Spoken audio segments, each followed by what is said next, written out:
Hola, muy buenos días a todos. Estamos ya más de 190 personas conectadas y vamos a comenzar con este seminario webinar que espero, bueno, pues técnicamente hayan ustedes podido acceder lo más fácilmente posible y lo más ágilmente posible.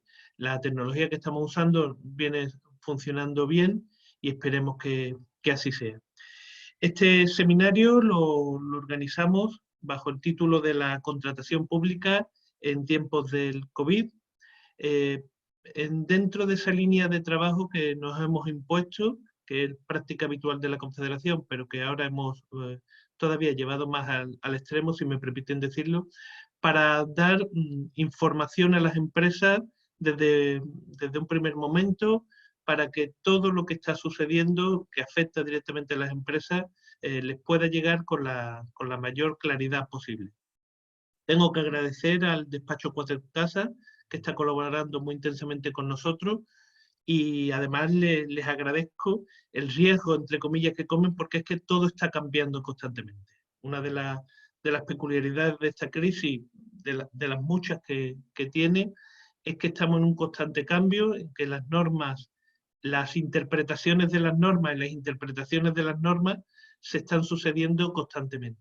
Y entonces la seguridad jurídica, que es un elemento esencial para las empresas, está constantemente cambiando. Les agradezco, por tanto, el esfuerzo que hacen hoy de aportarnos esa claridad a un tema tan complejo como es el derecho administrativo y el de la contratación pública. Este seminario lo hacemos en colaboración con la Consejería de Economía, Innovación y Ciencia de la Junta de Andalucía, dentro del programa CEA Más Empresas, que es un programa destinado fundamentalmente a asesorar al mundo empresarial. En tal sentido, dentro de la página web de CEA podrán encontrar todo este tipo de asesoramiento que en estos momentos estamos dando. Encontrarán un apartado donde hay las noticias de actualidad que se van produciendo, otro con la normativa que ya les insisto es constante. Hoy mismo la Junta de Andalucía ha publicado un decreto ley en el que se contienen ayudas a los autónomos y ayudas, por ejemplo, al sector portuario. Y tenemos también otro apartado donde están las consultas que pueden ustedes realizar a este proyecto Sea Más Empresa, que intentaremos contestar lo más rápidamente posible. Entrando en la materia, ya les digo, para nosotros estamos muy satisfechos de contar con Cuatro Casas. Es un despacho que colabora habitualmente con la Confederación, que sabemos de sus conocimientos técnicos y del interés que están prestando hacia el mundo empresarial. La idea es que hay dos ponentes, Eduardo Caruz Arcos y Jorge Robles. Ellos intervendrán ahora y al término de sus intervenciones procederemos a tener un coloquio que se hará a través del chat. Pueden ustedes ir preguntando a través de ese chat y los ponentes irán contestando. Sí les digo, porque ya la experiencia se nos va acumulando, que muchas veces se acumulan muchas preguntas, que no hay agilidad suficiente. Tengan ustedes en cuenta que ahora mismo somos 226 personas, que todas las contestaciones que no se pueden hacer ahora se harán luego por medios telemáticos, y que lo que se intenta también es un poco resumir el sentir de las preguntas para así desarrollarlas. Sin más, les dejo con Jorge Robles, que es el socio director de la oficina en Málaga, y espero que todo vaya bien y les reitero mi agradecimiento. Muchas gracias a todos. Jorge, tienes la palabra.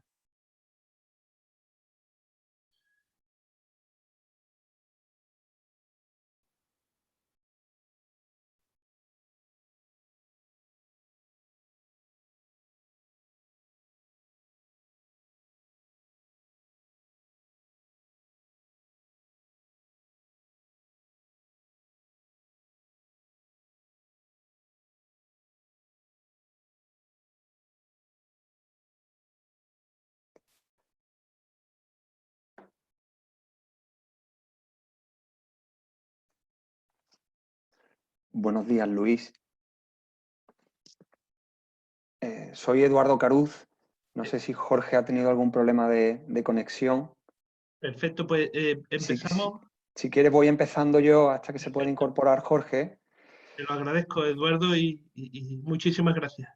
Bien, buenos días a todos. Me gustaría comenzar en mi nombre y en el de Jorge y el despacho agradeciendo a la CEA y felicitándole por la iniciativa de mantener informado al empresariado andaluz en estos tiempos de crisis, en estos tiempos de gran incertidumbre y utilizar las herramientas tecnológicas de las que disponen para hacer acciones formativas. Esta es la segunda en la que participa el despacho y me consta que están siendo de mucho interés y de mucha utilidad. Hoy vamos a centrar específicamente el análisis en los efectos que el estado de alarma, que la pandemia tiene en el marco de la contratación del sector público y finalmente, si vamos bien de tiempo, haremos alguna pequeña, muy breve reflexión en materia de subvenciones y ayudas públicas. Bien, la presentación que hemos preparado la iniciamos estableciendo algunas cuestiones a las que pretendemos dar respuesta a lo largo de la sesión de hoy.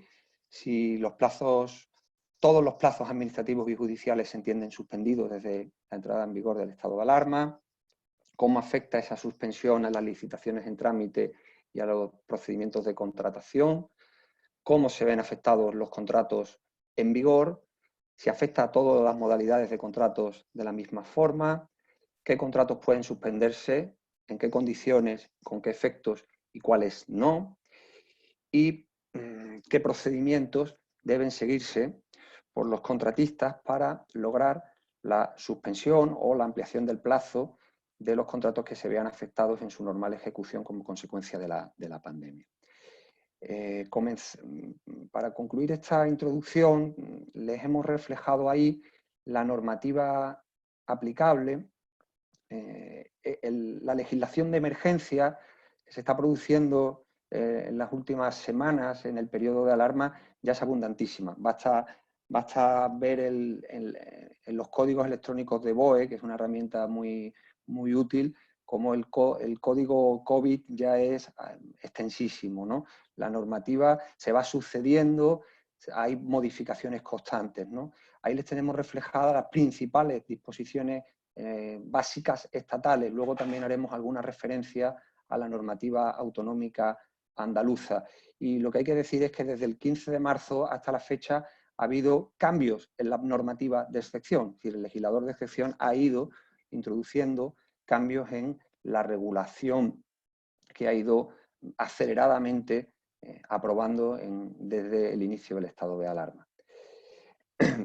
Bien, en respuesta a algunas de las preguntas que ya nos vais haciendo, en principio sí, la documentación se pondrá a disposición de los asistentes.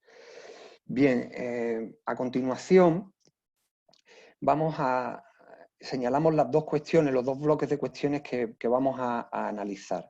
Cómo afecta la situación del estado de alarma a las licitaciones en marcha, que se encontraban en marcha, y a los nuevos procedimientos de licitación. Y en segundo lugar, vamos a analizar la afección a los contratos en vigor. Comenzando por la afección a las licitaciones en marcha y a los nuevos procedimientos,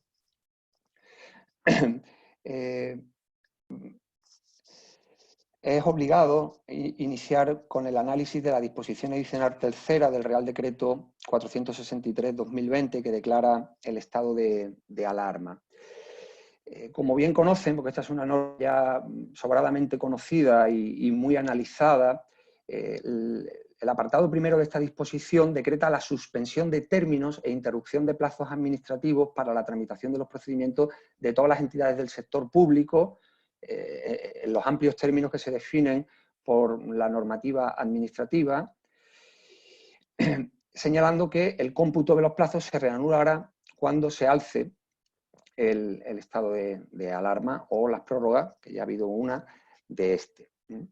No voy a detenerme ahora en la discusión que se ha producido sobre si ha de entenderse suspendido solo y exclusivamente los términos o los plazos o todos los procedimientos administrativos. Voy a obviar esa discusión, digamos, más teórica, por cuanto creo que es de mayor interés que, partiendo de esta regla general, suspensión, veamos cuáles son las excepciones, ¿no? No obstante, es evidente y es de todos conocido que esta suspensión general es aplicable a los procedimientos en materia de contratación pública. Bien, si avanzamos en la siguiente diapositiva, sometemos a su consideración la primera gran excepción a esa regla general de suspensión y resaltamos que esta excepción opera con el consentimiento del administrado. Es decir, es un supuesto que la normativa contempla procibes en beneficio del administrado, de manera que el órgano, la entidad del sector público correspondiente, podrá acordar, siempre de una manera motivada, las medidas que sean necesarias para evitar que al administrado, en el seno del procedimiento administrativo, se le perjudique, se le causen perjuicios graves, o que el administrado lo solicite, muestre su conformidad con que no se suspenda el plazo correspondiente. De esta manera, los administrados pueden proactivamente instar a las administraciones el alzamiento de esa suspensión general y la continuación de los procedimientos. Esto ha permitido a los administrados instar, invocando esta disposición, la continuación de aquellos procedimientos que resultan favorables para su esfera jurídica, para sus derechos e intereses. La siguiente excepción, que aparece en el apartado cuarto, remarcamos que opera sin el consentimiento, sin la conformidad, que es el término que utiliza la norma, del propio administrado. Es decir, aquí la entidad del sector público puede acordar, de nuevo motivadamente, no puede ser de otra manera, al ser una excepción a la regla general, que continúen los procedimientos administrativos, en primer lugar, que están relacionados con la propia situación del estado de alarma, ahora nos detendremos algo en eso, y aquí utiliza dos conceptos jurídicos indeterminados que habrá que integrar caso a caso de manera motivada en función de las circunstancias concurrentes, cuando así lo requiera o sea indispensable para la protección del interés general o el funcionamiento básico de los servicios. Claro, esto llevado al ámbito de la contratación aplica claramente en todos aquellos contratos cuyo objeto o razón de ser es la propia situación de emergencia sanitaria, o aquellos contratos que, pese a la suspensión general de la actividad, son necesarios mantenerlos para la protección del interés general. Y ahí les hemos marcado algunos supuestos: limpieza, residuos, mantenimiento informático, etc.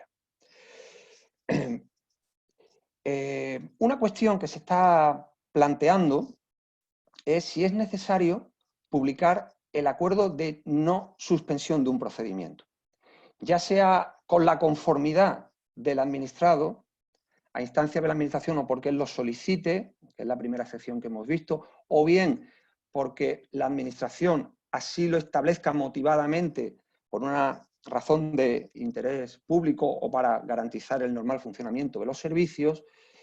Esa excepción a la regla general de no suspensión sí que parece que exija de los medios de publicación y notificación. En cambio, la aplicación de la regla general, no. Este informe de la Abogacía del Estado de 16 de marzo es bastante ilustrativo al respecto, porque en síntesis señala que no hay que anunciar o publicar la suspensión de término, plazo o trámite de licitaciones en curso, pues esta es la regla general, que es automática y que se produce ex lege. Por tanto, es innecesaria. En cambio, y lo resaltamos en negrilla, sí que deberán publicarse los acuerdos de no suspensión que de forma motivada adopten estas entidades. Y en forma de contratación, en los últimos días hemos visto este tipo de anuncios de publicación de no suspensión. Que, por cierto, hago un inciso, luego ya Jorge analizará la cuestión del tema de los plazos, pero estos anuncios pueden ser actuaciones administrativas susceptibles de recurso especial, porque pueden en algunos casos ser actos de trámite cualificado, susceptibles de causar perjuicios de imposible o difícil reparación que permitan su impugnación autónoma a través del recurso especial, sin perjuicio de la regla de suspensión de plazos de impugnación que ha introducido el Real Decreto Ley 11/2020 y que luego comentará Jorge. Bien, si avanzamos, Jorge, ¿sigues tú con...? Lo primero, disculpa.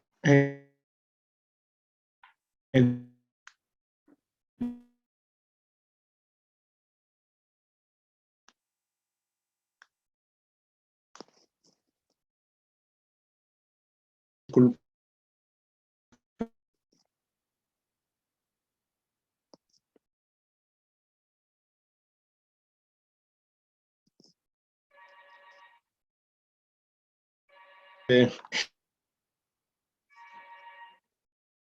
A todos por...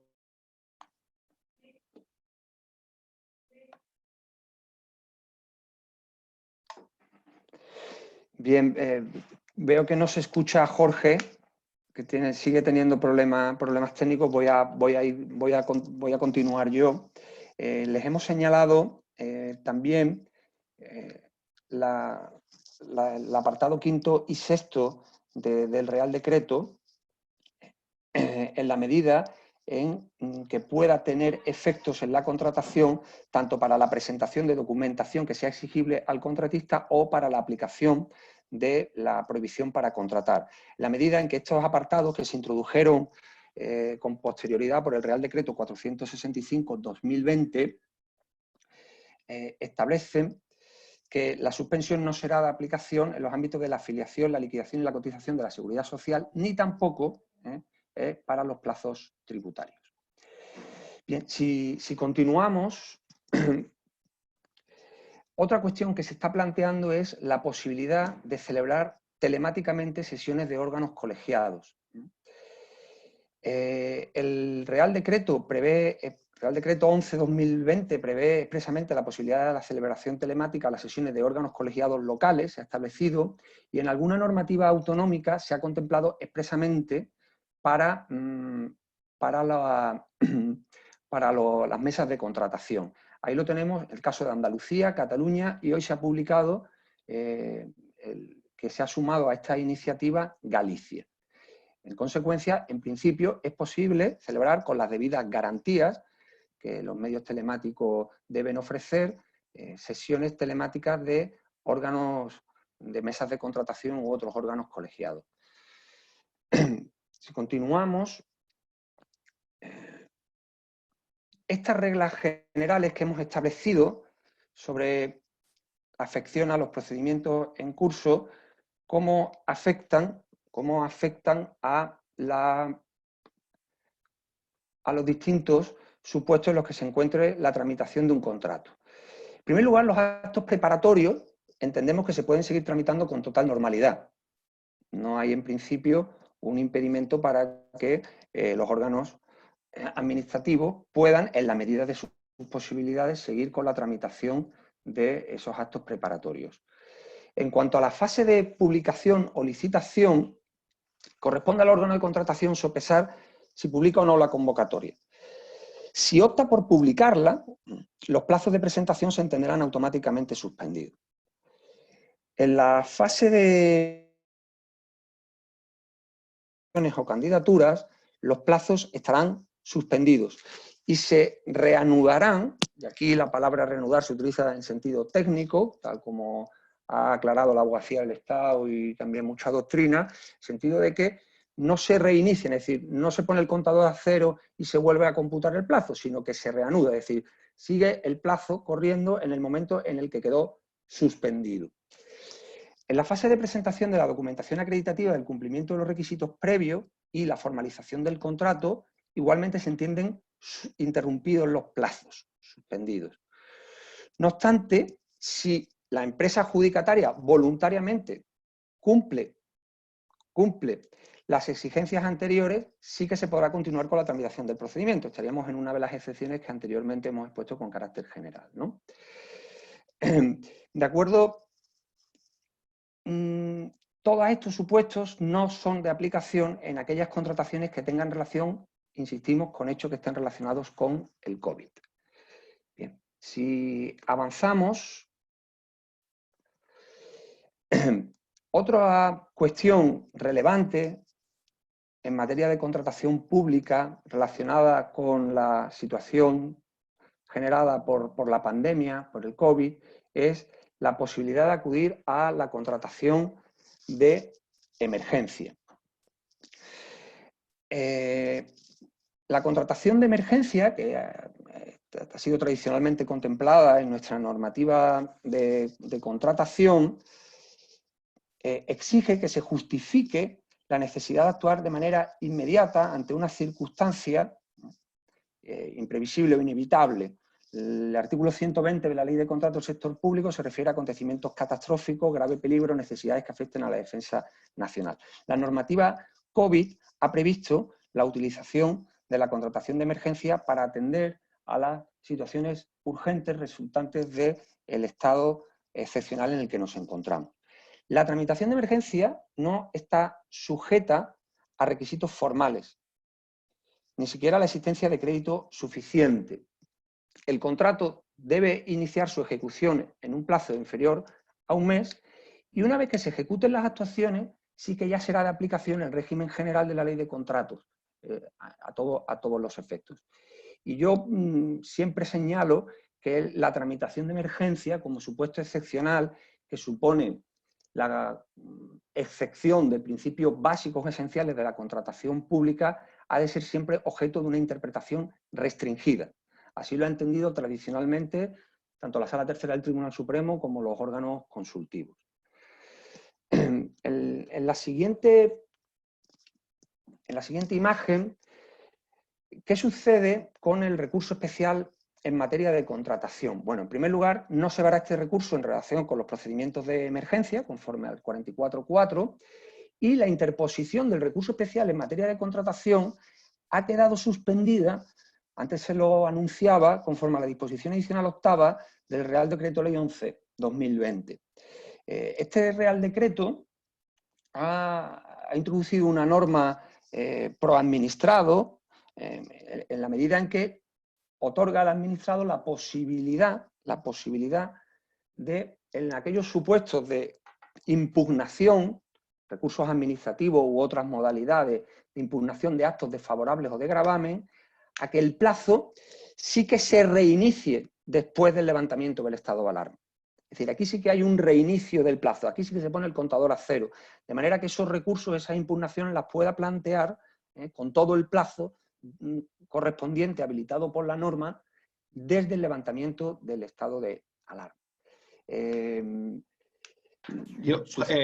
Eduardo, si me dejas, sí, claro. ahora, disculpad todos, esto ha sido un desastre en la conexión. Si podemos volver a la anterior y os hago algunos comentarios muy sencillos. Estaba diciendo antes de que se me volviera a ir la conexión, espero que no vuelva a ocurrir, que ha habido una evolución en las normas, o se han ido dictando norma tras norma, y la verdad es que muchas de estas normas tienen la finalidad de tapar los fallos que se detectaban en la anterior, nos generan unas situaciones posteriormente también bastante complejas.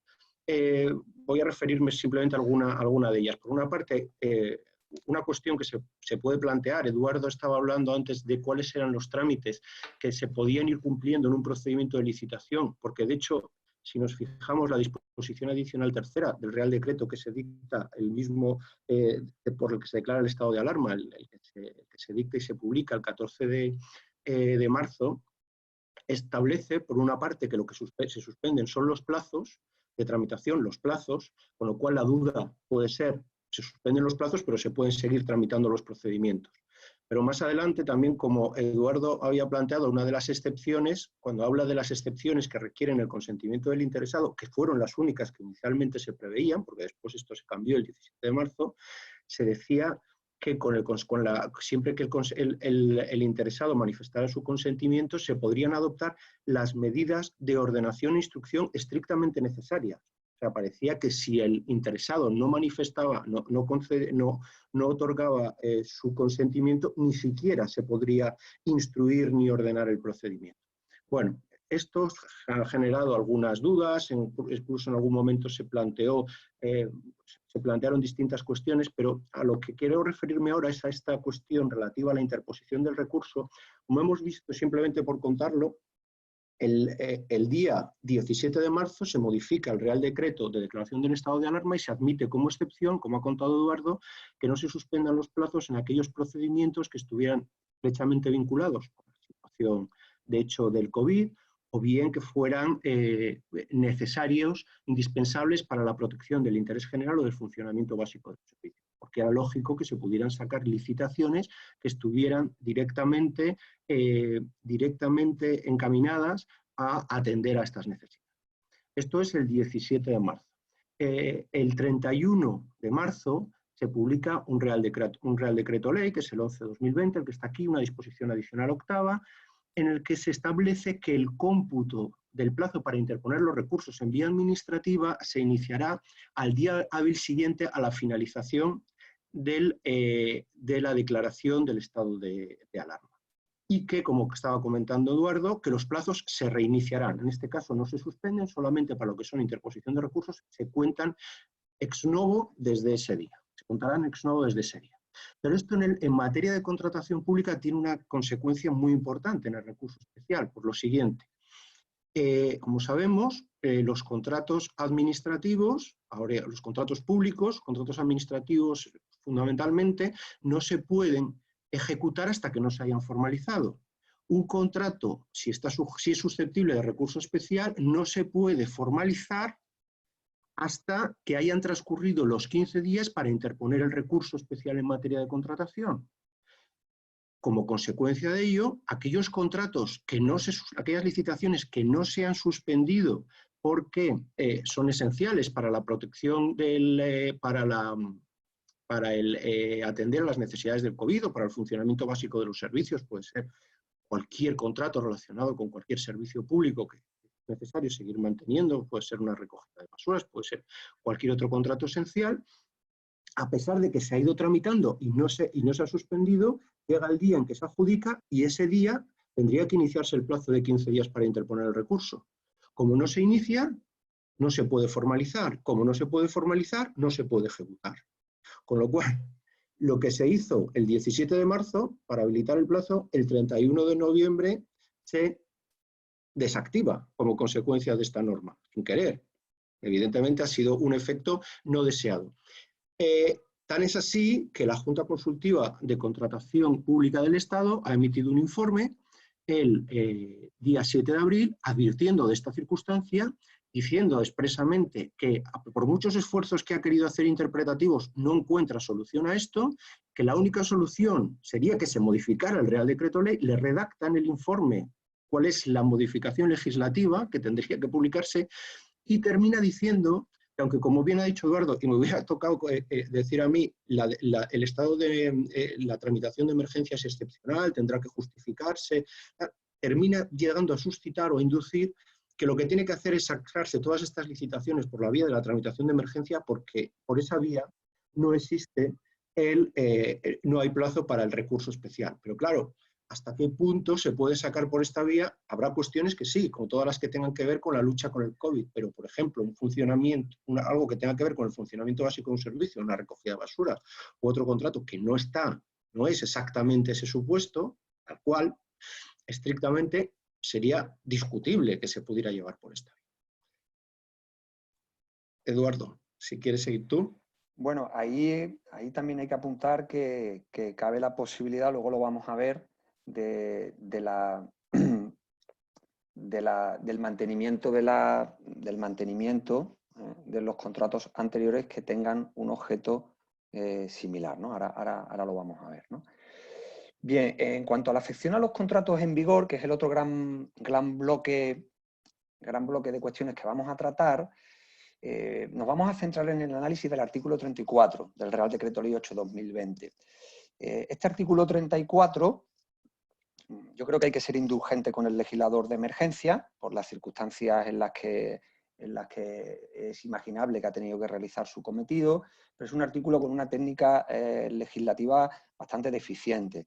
Es muy extenso, muy complejo, lleno de excepciones que se enuncian antes de la regla general, donde los efectos, el procedimiento están absolutamente mezclados.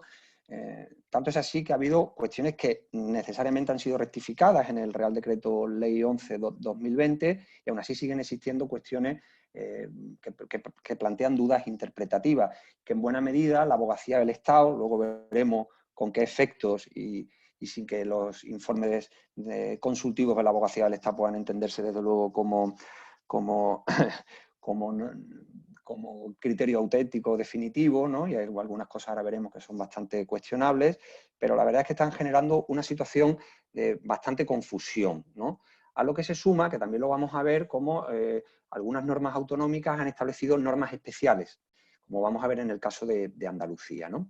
Bien, por lo tanto vamos a tratar de poner cierta sistemática, cierto orden en la regulación de este artículo 34. Básicamente el precepto analizado trata de dar respuesta a dos supuestos, ¿no? Un contrato en vigor cuya ejecución deviene imposible total o parcialmente, o cuya ejecución resulta afectada, aunque no devenga de imposible ejecución, y lo que comentaba ahora, que podía ser una solución al caso que planteaba Jorge, vence un contrato, no se ha formalizado el contrato siguiente que tiene un objeto idéntico o similar, y se crea ahí una regla transitoria que permite prorrogar o la prórroga en curso durante el periodo de estado de alarma. Bien, vamos a iniciar el análisis. En primer lugar, hay que decir que estas disposiciones son de aplicación a los contratos en vigor, a los contratos vigentes, suscritos por cualquier entidad del sector público en un sentido amplio, incluyendo ahí a las que tienen naturaleza de derecho privado, como las sociedades mercantiles públicas o las fundaciones en mano pública, aunque se trate de contratos privados sujetos al derecho privado. Igualmente es de aplicación a la contratación en los sectores especiales o excluidos que tienen ahí indicada. No es aplicable con carácter general, ahora veremos que sí hay algún aspecto que sí es aplicable, a ciertos contratos que la norma en el apartado 6º excluye. Son contratos de servicios o suministro en ámbitos sanitario, farmacéutico u otra índole vinculados con la crisis sanitaria, es obvio. Contratos de servicio de seguridad, limpieza o mantenimiento de sistemas informáticos. Y aquí ya la práctica superó inmediatamente a la primera norma. Y es que, claro, había contratos de seguridad, de limpieza, que tenían por objeto edificios o dependencias que estaban cerradas como consecuencia del propio COVID y que no tenía ningún sentido decir que eran contratos esenciales en la situación del estado de alarma cuando eran manifiestamente innecesarios. Y eso se ha reconducido con posterioridad para establecer alguna regla específica para posibilitar la suspensión total o parcial de estos contratos. Igualmente, los relacionados con la movilidad, la seguridad de las infraestructuras y el transporte, y otro que afecta, entre otros, a AENA y que tiene menos incidencia. En estos casos, estos contratos de servicios o suministros, no se aplica la regla especial de suspensión que vamos a analizar a continuación. Y lo vamos a hacer distinguiendo, como hace la norma, entre los distintos tipos de contratos. ¿Sí? En primer lugar, vamos a ver la suspensión o la prórroga, ahora lo veremos, de los contratos de servicio y suministro de prestación sucesiva, que suelen ser además contratos, en muchos casos, consultivos de mano de obra, o muy consultivos de mano de obra. El primer efecto es la suspensión cuando la ejecución del contrato devenga total o parcialmente imposible. Y la imposibilidad de la ejecución del contrato es un concepto que se está demostrando que no es pacífico. De hecho, la Abogacía del Estado, en un informe de 1 de abril, ha hecho, en relación con este tipo de contratos, ha considerado, y eso sí lo comparto, que esto es una cuestión fáctica y que hay que estar caso a caso analizando las circunstancias concurrentes, pero hay que entender la imposibilidad a la que se refiere la norma, dice literalmente como imposibilidad absoluta de ejecutar el contrato. De manera que si la imposibilidad no es absoluta, entendiendo como total, el contrato no se puede suspender conforme al artículo 34. La suspensión, que así se acuerde, estará en vigor hasta que el órgano de contratación lo establezca, lo notifique al contratista. Ahora bien, Pese a la confusión que generó la redacción inicial del carácter automático, ha quedado aclarado que en principio, digo en principio, luego Jorge hablará también de esto, y la Abogacía del Estado ya se ha pronunciado, esto es un procedimiento que se inicia normalmente a instancia de parte, es el contratista el que solicita la suspensión del contrato, al amparo de este artículo 34.1, justificando motivadamente por qué se da el presupuesto de hecho habilitante, la imposibilidad total o parcial de ejecutar la prestación, y luego los medios materiales y humanos que están a disposición del contrato, de ese contrato y no de otros, en el momento de la suspensión, lo cual es muy relevante luego para la cuantificación de la eventual indemnización. Esa solicitud, luego veremos que es posible también acordarla de oficio con carácter general, pero bueno, esa solicitud debe ser contestada en un plazo perentorio de 5 días naturales. Y el sentido del silencio es desestimatorio. Si se solicita la suspensión y no hay respuesta en 5 días naturales, se entiende desestimado, sin perjuicio de que pueda haber una resolución extemporánea estimatoria posterior. No resulta de aplicación el 208.2a de la ley vigente ni el 220 del texto refundido. Y reparo la letra A, porque la Abogacía del Estado sí entiende aplicable el 208.2b y el 208.2c. Es decir, que hay que formalizar un acta, es decir, la suspensión debe formalizarse en un acta, cosa que la experiencia ha demostrado, especialmente en los primeros días, que no ha ocurrido así. Y además, el plazo para reclamar los eventuales daños sería de 1 año. La suspensión no tiene efecto resolutorio, no es una causa de resolución. Si se acuerda la suspensión, con posterioridad el contratista tendrá que formular una segunda solicitud adicional al órgano de contratación para acreditar los daños que ha padecido como consecuencia de esta y son indemnizables conforme a esta norma. Y aquí la Abogacía del Estado cierra el paso a otros conceptos indemnizatorios. Vamos a ver cómo en la norma andaluza, posteriormente, parece que la redacción es más amplia y habla de perjuicios, de daños y perjuicios efectivamente padecidos, con lo cual es posible entender que el espectro es más amplio, ¿no? Otro efecto que se puede dar distinto es el de la prórroga. Cuando, en el supuesto que ya hemos comentado con antelación, y como vamos más de tiempo lo voy a exponer rápidamente, el contrato, el nuevo contrato no está todavía formalizado y para atender estas, como no puede formalizarse durante el periodo de estado de alarma por las razones que anteriormente hemos expuesto, lo que se hace es permitir la prórroga del plazo del contrato, del primer contrato o de la prórroga en curso, para evitar que pueda haber una cesación de la prestación de un servicio o de un suministro. Esta prórroga se mantendrá hasta que comience la ejecución del nuevo contrato, que no ha podido formalizarse durante el periodo de alarma. El plazo máximo de esta prórroga es de 9 meses y, como toda prórroga, en principio el contrato sigue manteniendo las condiciones iniciales. Aquí no aplica del 29.4 el plazo de 3 meses anteriores. Aquí la norma ha flexibilizado ese requisito y esto es lo importante, como antes me refería, también es aplicable a los contratos de servicios y suministros que están excluidos, los que veíamos antes, por ejemplo, los sanitarios, farmacéuticos, limpieza, seguridad, sí se les aplica esta regla de la prórroga. Si avanzamos en los contratos de servicios y suministros distintos, es decir, aquellos contratos que no son de prestación o tracto sucesivo, se prevé la ampliación del plazo o de la prórroga en curso cuando el contratista justificadamente acredite que no va a poder cumplir con los plazos contractualmente establecidos. Pero hay un requisito importante, y es que el contrato no hubiera perdido su finalidad como consecuencia de la situación creada por el COVID-19. Es decir, que no se haya producido la desaparición sobrevenida de la causa del contrato como consecuencia de que el objeto es de imposible cumplimiento. Si se da esa circunstancia, y ahí lo apunta la Abogacía del Estado, y yo un criterio que sí comparto, el contrato entraría en liquidación. se concederá por el órgano de contratación si considera que concurre el supuesto y que la causa del retraso no es imputable a la negligencia o a la culpa del contratista, el plazo de suspensión o uno menor si así se solicitara, ¿no? Y la Abogacía del Estado ha extendido esto a los contratos menores que, como bien saben, su plazo máximo de duración es 1 año y no son susceptibles de prórroga, ¿no? Y ha entendido que también es aplicable a estos. En este caso,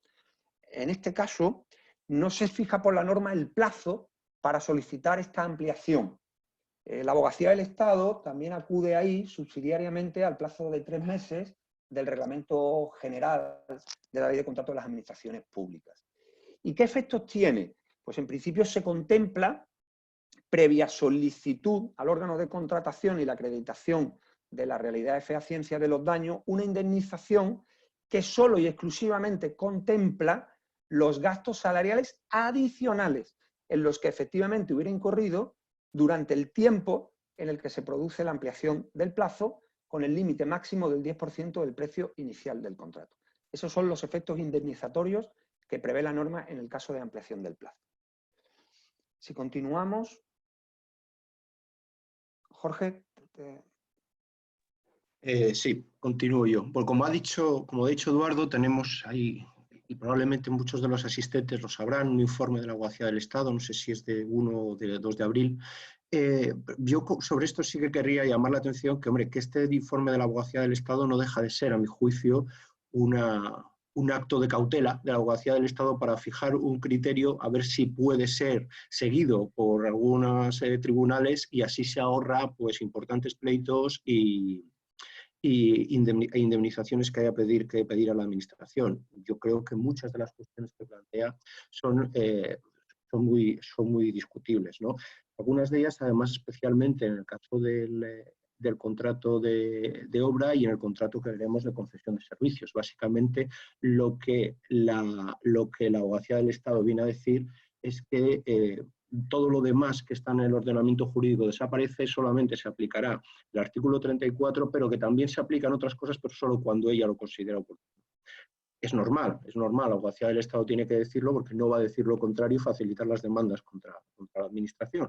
Pero mi opinión es que no se puede partir de darle una validez absoluta a esos informes, entre otras cosas porque la misma Abogacía del Estado hay informes sucesivos en los que se está contradiciendo, diciendo pues, que, por ejemplo, esas reclamaciones de daños no se pueden pedir como sí se pueden pedir antes de que termine el plazo de suspensión y pedirlo como liquidaciones provisionales. En un informe posterior viene a decir que no se pueden pedir porque serían abonos a cuenta. Bueno, tiene un pequeño contradicciones en su propio seno, ¿no?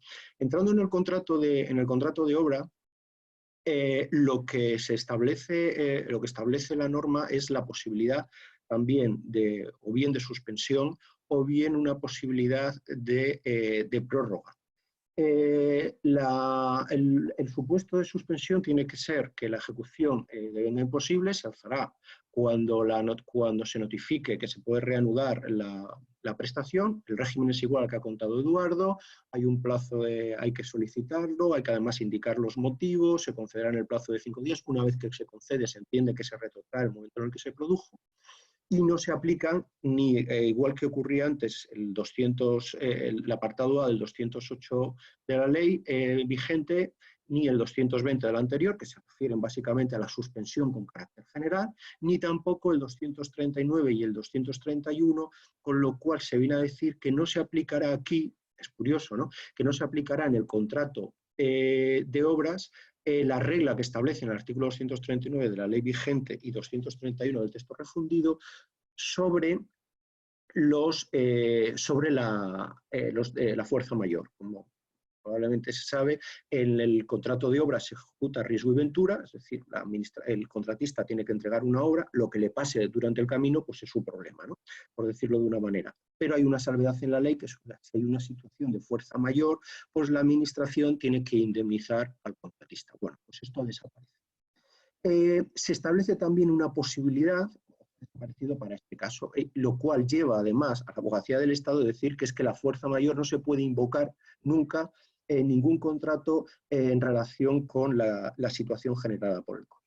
En cuanto a la prórroga del plazo, también se establece que si la entrega de la obra tuviera que tener lugar durante el tiempo en el que se está en esta situación de estado de alarma y el contratista acredita que no lo puede hacer precisamente por estas circunstancias y así lo justifica, se le podría conceder un nuevo plazo o una ampliación del plazo para la entrega de la obra. En cuanto a la indemnización, se establece, es curioso que la norma habla de que tanto los supuestos de suspensión de la obra como de ampliación del plazo o de prórroga, se podrá conceder una indemnización que, al igual que en los otros casos, exige una previa solicitud y también una acreditación efectiva. Y dice cuáles son los supuestos de indemnización. El abono de esta, no voy a meterme ahora en el contenido porque lo referiremos ahora, para todos los supuestos en común, pero dice que para cobro de esta indemnización sí que es necesario que se hubieran cumplido con las obligaciones laborales y sociales todos los agentes que intervienen, contratista principal, subcontratistas, proveedores y suministradores, y que el contratista principal estuviera también al corriente de sus obligaciones de pago respecto de sus contratistas y sus proveedores. Ahora vamos a ver en la siguiente, cuáles son en los supuestos de concesión de obras y de servicios, que además veía que era una de las preguntas que estaban llegando al chat. Además, uno de los contratos que ya está generando bastantes polémicas en relación con lo que ha planteado la Abogacía del Estado, es lo que se establece respecto a los contratos de concesión de obras y de servicios. En estos casos, cuando las medidas adoptadas como consecuencia del COVID o medidas adoptadas por el Estado, por las comunidades autónomas o entidades locales, o bien directamente por las circunstancias que produce, determinen la imposibilidad de ejecución del contrato, a lo que habrá lugar es a un derecho al restablecimiento del contrato. Es importante decir que habla de imposibilidad, por lo tanto vincula el restablecimiento, el reequilibrio del contrato, a los supuestos de imposibilidad de la ejecución, lo cual nos planteará la duda qué ocurre cuando no hay imposibilidad de la ejecución. Dice que cuando hay imposibilidad de ejecución, este derecho al restablecimiento se adoptará con unas medidas que podrán consistir en una ampliación del plazo inicial en un máximo de un 15% o modificación de cláusulas de contenido económico, y que restablecimiento tiene que cubrir tanto la pérdida de los ingresos como el incremento de los costes que debería englobar en todo caso lo que serían los gastos salariales adicionales, solo los adicionales en que se hubiera incurrido durante este tiempo respecto de los que se hubieran previstos para una ejecución ordinaria. Esto, como decimos, se lo vincula exclusivamente a los supuestos de imposibilidad de ejecución del contrato. ¿Qué ocurre si no hay imposibilidad de ejecución del contrato? ¿Qué ocurre con una autopista de peaje que no es imposible de ejecutar, pero baja enormemente el tránsito de vehículos? Pues según la Abogacía del Estado no hay que pagar absolutamente nada porque el artículo 34 es una norma excepcional que se dicta para supuestos de excepción y por lo tanto desplaza totalmente a lo que es la legislación ordinaria. Decimos, esto es el criterio de la Abogacía del Estado, no es el criterio de los tribunales, que habrá que ver más adelante. En la siguiente slide vemos cuáles son los conceptos indemnizables. Los hemos expuesto aquí para que se vea básicamente cuál es la diferencia. Es importante señalar solo por las diferencias que en cuanto a los gastos salariales que integrarían la indemnización, se incluyen en todo caso los costes de cotizaciones y en el caso del contrato de obra son unos gastos salariales, podríamos decir teóricos, porque son los que se establezcan en el convenio colectivo. Los gastos salariales, estos son para los supuestos de suspensión exclusivamente, ¿vale? No para los supuestos de ampliación o prórroga. Y en estos supuestos de gastos salariales, en el caso del contrato de obra, como digo, son unos gastos salariales teóricos.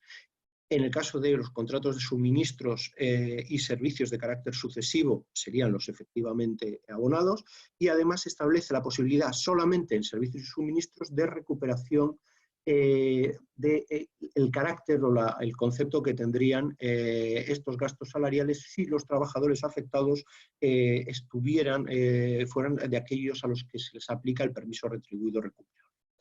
En los gastos, por ejemplo, de otra de las partidas, gastos de alquileres o costes de mantenimiento de máquinas, hay que acreditar que no se han podido utilizar para otras actividades y más aún en el contrato de obra que no en los otros, habría que acreditar que los costes de resolución de esos contratos de alquiler o de los contratos de mantenimiento son inferiores a estos costes de alquiler o mantenimiento. La gran diferencia, y de ahí lo del apartado 2A, es que desaparece la posibilidad que sí es que establece el artículo 208 de la Ley de Contratos del Sector Público, que sería para la suspensión con carácter general, que el contratista también tendría derecho a cobrar, si aplicáramos el régimen general, el 3% del precio de la prestación que debería haberse ejecutado en este contrato. Como digo, estas son exclusivamente los efectos indemnizatorios para supuestos de suspensión. Y hay que tener en cuenta, a pesar de que en el contrato de obra diga que estos son los conceptos indemnizables tanto para la suspensión como para la ampliación de plazo, en realidad, si uno después va a cada una de esas partidas, ve que lo vincula cada una de ellas, al terminar su identificación de la partida, gastos salariales, dice durante el periodo de suspensión, durante gastos de mantenimiento, durante el periodo de suspensión, gastos de alquileres, con lo cual nos encontraríamos que en puridad, y es así, evidentemente lo ha defendido la abogacía del Estado, en los supuestos de ampliación de plazo, y a diferencia de lo que ocurre con el contrato de servicios y de suministros de prestación sucesiva, por una ampliación de plazo no se otorgaría ninguna indemnización. En la siguiente, esto lo comentas tú, ¿no? ¿Verdad? Sí, sí, muy rápidamente, que no vamos muy bien de tiempo ya. Queríamos señalar alguna particularidad que se ha establecido en el sector público andaluz. El artículo 11 del Decreto Ley 3/2020, que ha sido posteriormente modificado por el Decreto Ley 7/2020, establece una medida que afecta a la contratación, ahora lo vamos a indicar, pero es muy llamativo el título del precepto. El precepto se llama Medida para la estabilidad del empleo. Es decir, aquí se está haciendo una utilización de la contratación administrativa para la consecución de un fin de política general, algo parecido a las cláusulas sociales y a la contratación responsable y demás, ¿no? Es decir, inicialmente se contemplaba para los contratos de servicios y de concesión de servicios.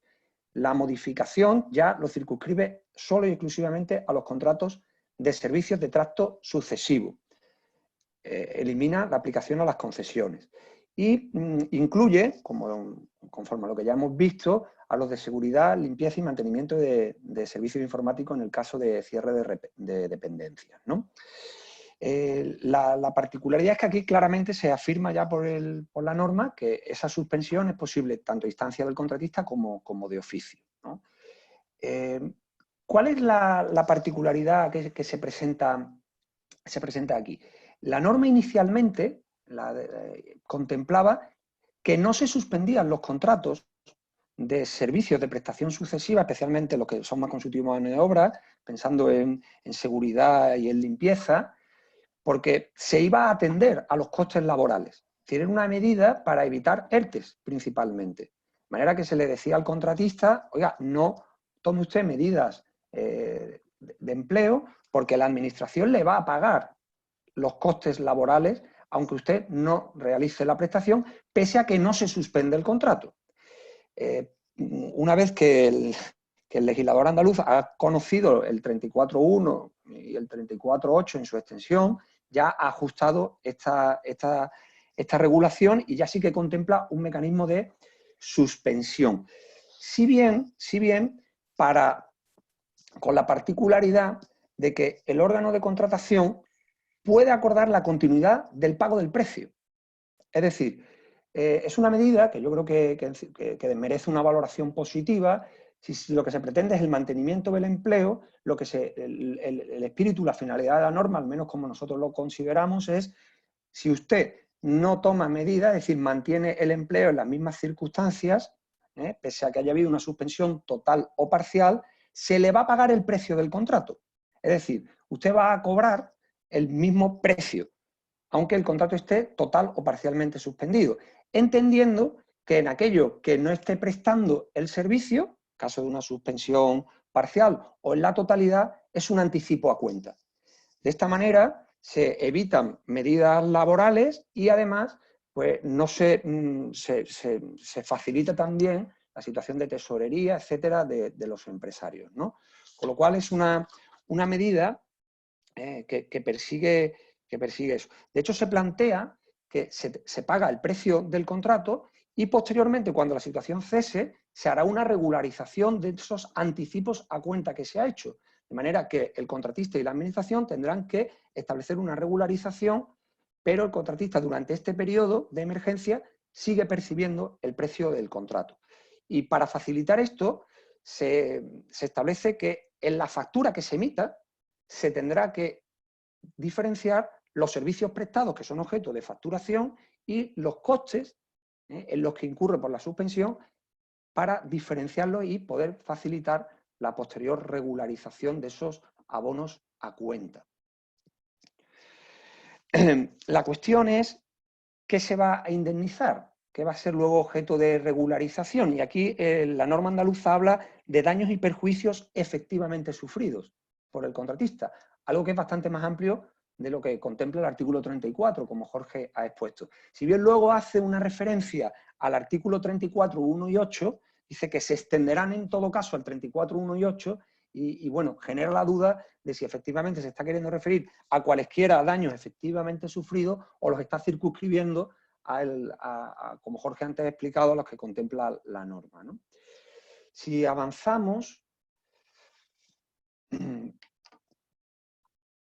vamos para concluir a plantear algunas cuestiones generales. Una de las que queríamos plantear es, por ejemplo, si se pueden adoptar estas medidas, ya lo ha adelantado un poco Eduardo, si estas medidas del artículo 34, suspensión, ampliación de plazo, solamente pueden acordarse a solicitud del interesado o se pueden acordar también de oficio.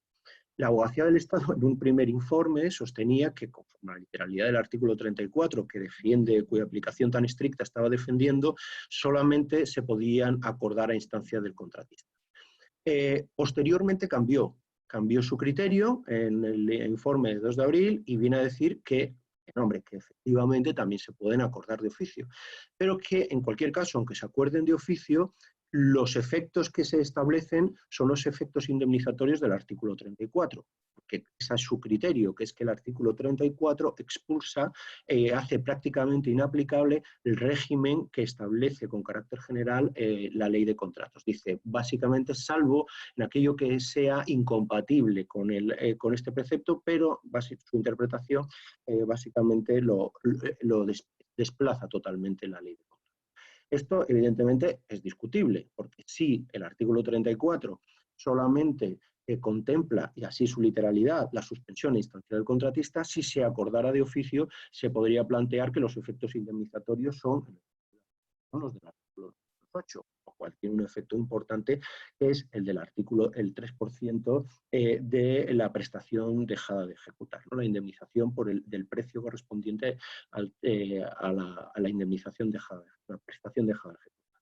Otro supuesto es qué ocurre en aquellos casos en los que hay una alteración sustancial de las circunstancias económicas como consecuencia del COVID. Una alteración sustancial, pero que no determina la imposibilidad de ejecución. El supuesto más claro sería un contrato de concesión de obras o de concesión de servicios, aunque podríamos llevarlo a los demás contratos en la medida en la que se pueda trasladar los efectos, por ejemplo, a través de una rebus sic stantibus o una de lo que sería la economía del contrato, ¿no?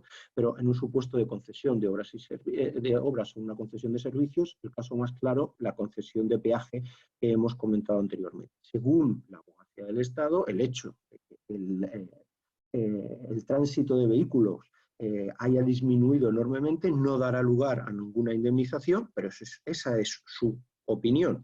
la otra postura sería sostener, oiga, el artículo 34 se refiere a los supuestos de imposibilidad de ejecución. En los supuestos de no imposibilidad de ejecución habrá que aplicar la norma que con carácter general se establece en la Ley de Contratos del Sector Público o la doctrina, jurisprudencia que se ha establecido sobre la aplicación de cláusula rebus sic stantibus a todos los contratos en un supuesto de excesiva onerosidad del contrato. En la siguiente... Perdona Jorge, sí. perdona un momentito. En relación con esto, que también he visto una consulta en el chat, según el criterio de la Abogacía del Estado, cuando no hay imposibilidad absoluta de ejecutar el contrato no se suspende conforme al artículo 34 y el contrato sigue su curso y despliega sus efectos. Sigue, por tanto, su régimen jurídico, como planteaba Jorge, ordinario. Lo que pasa es que en este informe de 2 de abril o de 1 de abril va un poco más allá, porque ya apunta a algo que también va a tener trascendencia incluso en los supuestos de responsabilidad patrimonial de la administración no contractual. Y es que apunta, señala, que los perjuicios que pueda, la aplicación, por ejemplo, de la normativa laboral, en el caso del COVID, que puede dificultar la ejecución de obras, por ejemplo, separación entre los trabajadores, etcétera, es algo que considera que es una cuestión general, no es un daño individualizado. Ya apunta eso. Y también apunta que no es antijurídico, es decir, que tenemos el deber jurídico de soportarlo. Con lo cual ahí la Abogacía del Estado ya está apuntando un criterio tanto para las reclamaciones de responsabilidad contractual como extracontractual, y es que los perjuicios que resulten de la situación del estado de alarma son con carácter general, perjuicios no individualizados y que el administrador tiene el deber de soportar, lo cual, junto a la fuerza mayor en el caso de la responsabilidad extracontractual, va a ser los principales mecanismos de defensa que previsiblemente se articularán. Sigue, Jorge.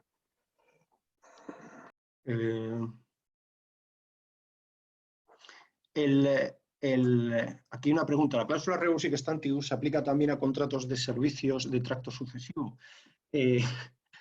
Se puede cuestionar.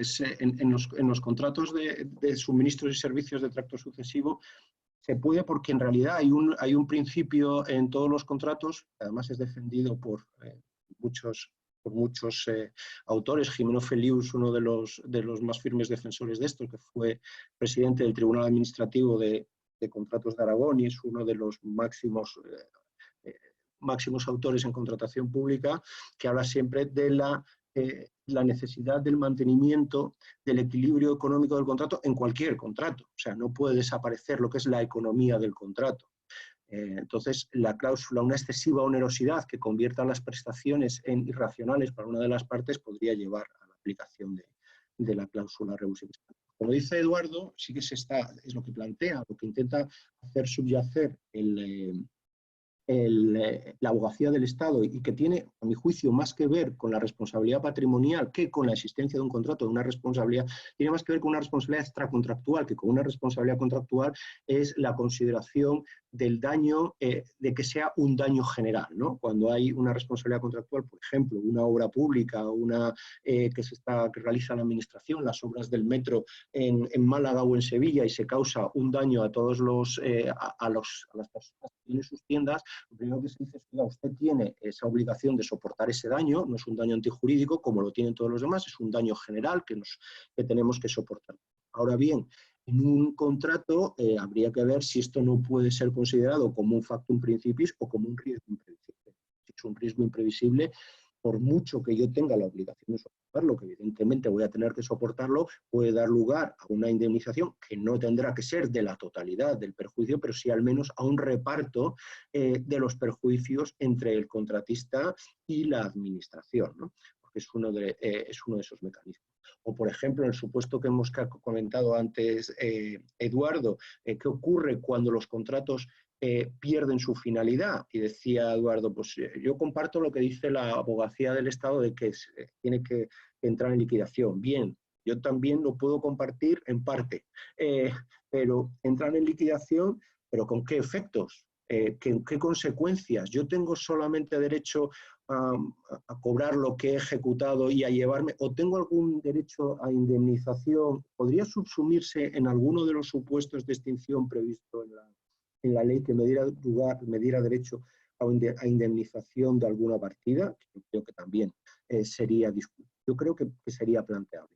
Hay aquí otra cuestión que creo que va a llamar a todo el mundo la atención, porque era esta pregunta que nosotros hacíamos, era ¿qué ocurre en los casos de los contratos de obra cuando hemos estado en esta hibernación absoluta de la economía, confinamiento total, durante 2 semanas no han podido acudir a la obra los trabajadores y tienen un permiso retribuido recuperado? Bueno, la pregunta que nosotros lo planteábamos aquí era básicamente en estas obras que no calificadas como servicios esenciales, habría de entenderse pues, que había una suspensión y nuestra duda ingenua era si esta suspensión incluso podría considerarse automática, si la apreciaría siempre de oficio la Administración. Bueno, no puedo ocultar la sorpresa que me llevé ayer al leer un informe de la Abogacía del Estado de 13 de abril, esta semana, en la que la Abogacía del Estado dice que no es que no haya suspensión automática, no es que no haya suspensión de oficio, es que no hay suspensión ni aunque se pida. O sea, el que los trabajadores no hayan podido acudir a la obra no determina la imposibilidad, de ejecución de la obra. Y lo que dice, básicamente, es que el carácter recuperable del permiso significa que no hay una imposibilidad porque yo podré acomodar el programa de trabajo y podré trasladar esas horas que me han pagado mediante el permiso a otro momento posterior. Hombre, esto, con todos los respetos a la Abogacía del Estado, esto puede ser y tendría trascendencia en una de las partidas, en la de los gastos salariales, pero que hay una imposibilidad para ejecutar, manifiesta. Si no hay personas, hasta ahora no hemos llegado al grado de automatización, que las obras las hagan solo las máquinas, pero es que además los gastos de mantenimiento de la garantía definitiva, los gastos de mantenimiento de los equipos de alquiler de los mismos, los gastos de las pólizas de seguro serán igual, aunque yo pueda trasladar posteriormente las horas. Es una cosa absolutamente surrealista, ¿no? No sé si quieres comentar algo más sobre terminar con las concesiones demaniales, Eduardo. Sí, bueno, muy rápidamente para poder, aunque hemos ido intercalando algunas respuestas, para poder tratar de responder algunas de las cuestiones que se nos han hecho por el chat. Las concesiones demaniales, de una manera casi telegráfica, no han tenido hasta la fecha, que nos conste, un tratamiento legal. Es decir, ha habido, como han podido ver, una regulación exprofeso para la situación COVID de las concesiones de obras y servicios reguladas por la normativa de contratación pública, pero para las concesiones demaniales no ha habido ninguna respuesta legislativa al respecto. ¿Qué sucede? Pues que en muchos casos pues, se están planteando situaciones también de desequilibrio económico y de daños y perjuicios que están afectando a la economía de la concesión, ¿no? Y ahí, pues, ante la falta de respuesta, porque lo único que se están implementando en las distintas administraciones con competencias en materia de dominio público y por la legislación sectorial, son facilidades de pago, aplazamientos, fraccionamientos, etcétera, pero ninguna medida más allá de eso. Y bueno, ahí se está planteando pues distintas opciones. Hay quien ha considerado aplicable mutatis mutandis esta normativa a las concesiones demaniales. A mí me parece eso un salto en el vacío, y hay quien está considerando la posibilidad de acudir a la vía general de la responsabilidad patrimonial de la Administración o incluso a la posibilidad de plantear un reequilibrio económico de la misma. Pero hasta la fecha no hay un tratamiento legislativo de la incidencia de los efectos del COVID en el ámbito de las concesiones demaniales. Si queréis, dedicamos unos minutos a contestar algunas de las preguntas que se nos han hecho. Yo, por mi parte, rápidamente, se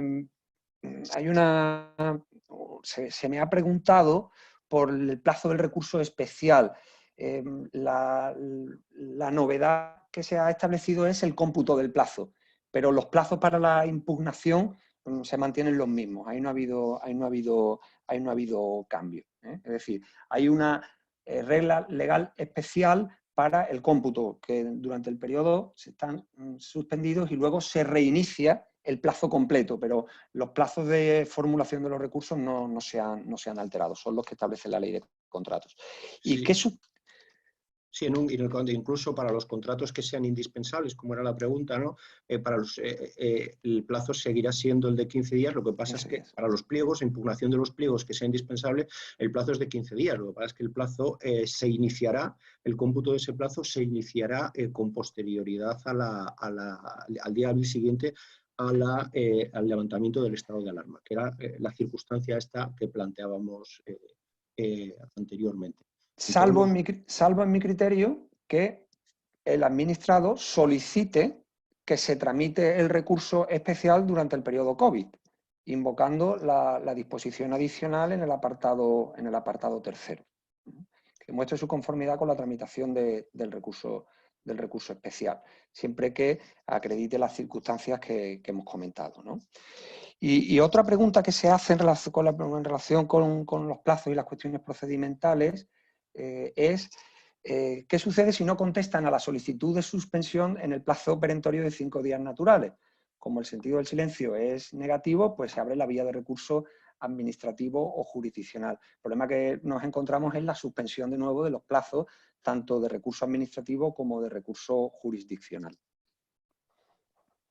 Se planteaba alguna cuestión sobre, bueno, en cuanto a lo de el contrato de emergencia, si se pide depósito de garantía definitiva, no es necesaria, como tampoco es necesario que se firme el contrato, porque el contrato puede ser incluso verbal.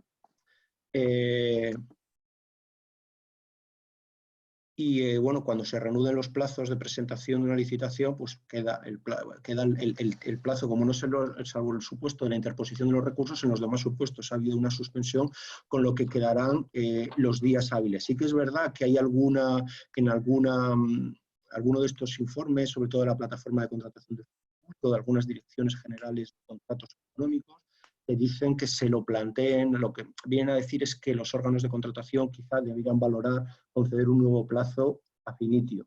También es verdad, por ejemplo, en Cataluña, si alguien tiene una licitación, que allí lo que han establecido una disposición general diciendo que la paralización de los plazos como consecuencia del COVID determina un supuesto de urgencia, con lo cual todos los contratos que se hubieran, todas las licitaciones que se hubieran convocado, se podrán reconvertir en procedimientos de urgencia, ¿no? También es algo que establece algo análogo a lo que establece el artículo 16 sobre declaración de estado el empleo de la tramitación de emergencia que estábamos comentando, que también hay una disposición transitoria única, no sé si la comentó Eduardo, que permite aplicar también la tramitación de emergencia incluso a las licitaciones, a aquellos contratos que se hubieran iniciado la licitación con anterioridad, ¿no? Podrían simplemente encargarse sin más.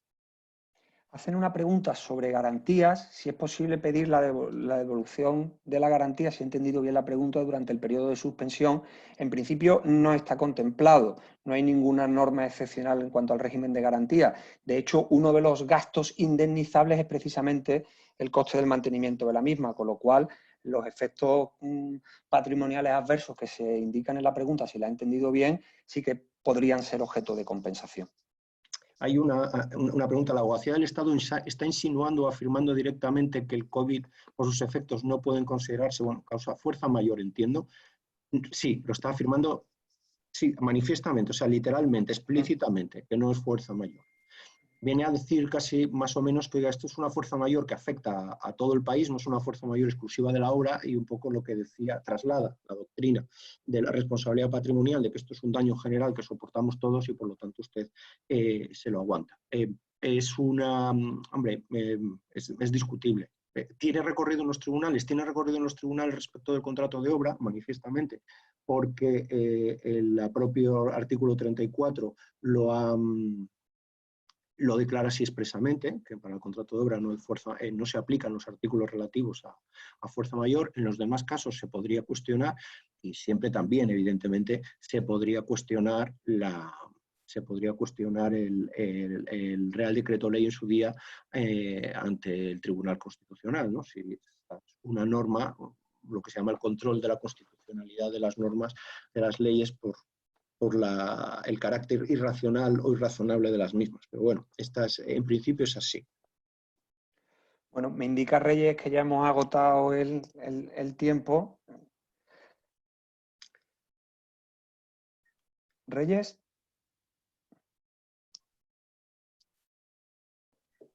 Sí, buenos días a todos. Es que nos hemos pasado casi 20 minutos del tiempo que teníamos previsto. Tenemos que ir cerrando ya la sesión porque este formato nos da para más tiempo y era el tiempo que teníamos reservado para esta sesión. No descartamos hacer a lo mejor alguna otra complementaria porque el ritmo de preguntas va creciendo y no podemos atenderlas a todas en el espacio que tenemos. Tenemos que cerrar ya la sesión. Simplemente agradecer a los ponentes que nos hayan arrojado algo de luz. Conocéis y domináis perfectamente este tema tan complejo y que nos preocupa tanto. Para muchas personas que han ido preguntando a lo largo del turno de preguntas si la presentación o el vídeo se iba a quedar colgado en la web, sí. Incluso hay personas que han tenido caídas de audios temporales. Bueno, pues vamos a tener a lo largo de la tarde, trataremos un poquito el vídeo para tenerlo bien preparado para colgarlo esta tarde en la misma página web donde hicieron la inscripción. Si tenéis alguna consulta sobre cómo se llega, porque ya el link haya desaparecido, nos podéis dar un toque a CEA a través de nuestros correos electrónicos, a través de la página web de CEA y os reenviamos el link. Mientras tanto, continuamos a vuestra disposición el servicio de asesoramiento e información específico para el COVID en la página web de CEA y también en la página del proyecto CEA Más Empresas. Muchas gracias por vuestro tiempo a todos. Esperamos que esto haya resultado de utilidad y nos vemos en el siguiente webinar. Un saludo a todos.